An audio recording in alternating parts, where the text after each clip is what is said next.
Juin 2009, le Gabon enterre son président, Omar Bongo.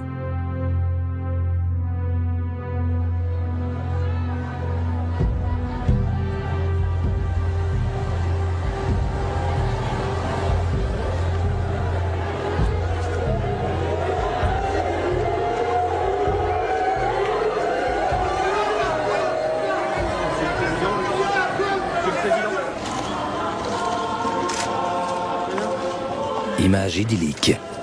Deux présidents de la République, l'ancien et le nouveau, réunis pour un hommage commun et fraternel aux défunts africains. Mais l'image est trompeuse. Au-delà des haines et des trahisons engendrées par la rivalité politique, la loi du silence doit régner. Car ici, en terre africaine, il y a depuis près d'un demi-siècle trop de complots partagés. Trop de coups d'état sanglants organisés, de dictatures protégées. En public, rien ne doit filtrer. Autour du président Sarkozy, la délégation française est le reflet d'un mélange, d'une connivence qui transcende les époques, les camps politiques et mêle personnages publics et hommes de l'ombre. Politiciens de gauche et de droite, francs-maçons, conseillers officieux ayant servi l'ancien et le nouveau président. Pléthore de ministres de la coopération. Amis d'enfance du président, omniprésents en Afrique et aux fonctions inconnues. Tous détiennent une part du secret. Mesdames et messieurs les chefs de délégation et leurs conjoints, messieurs les anciens chefs d'État, honorables. Qui va prendre la succession d'Omar Bongo? Cet ami africain qui, durant 40 ans, fut le garant incontournable d'une politique franco-africaine qui nous a toujours été cachée. Ali Bongo, le fils du président défunt, est donné vainqueur des prochaines élections. Il tient l'armée. Mais ses opposants sont nombreux, se réclamant tous d'un peuple muet qui n'a jamais profité des richesses du pays.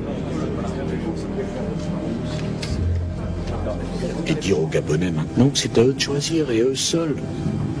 Je vais vous le dire de la façon la plus claire et la plus simple, la France n'a pas de candidat. Difficile à croire. Comment la France pourrait-elle se désintéresser d'une telle succession? Bon voyage, monsieur le président.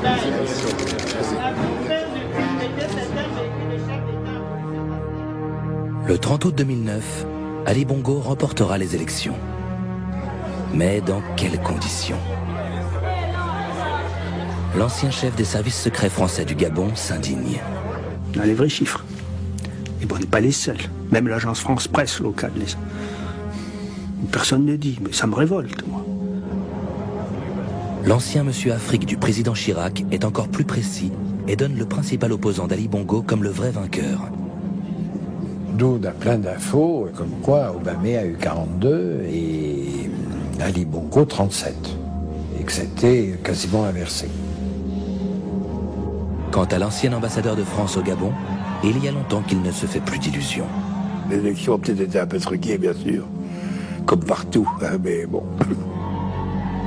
Ainsi va la France-Afrique. 50 ans d'une histoire secrète, écrite sous la tutelle de l'homme qui prit en main le destin de la France à la fin des années 50, le général de Gaulle.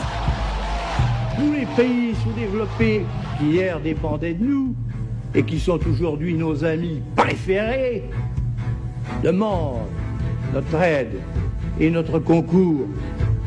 Mais cette aide et ce concours, pourquoi les donnerions-nous? Si cela n'en vaut pas la peine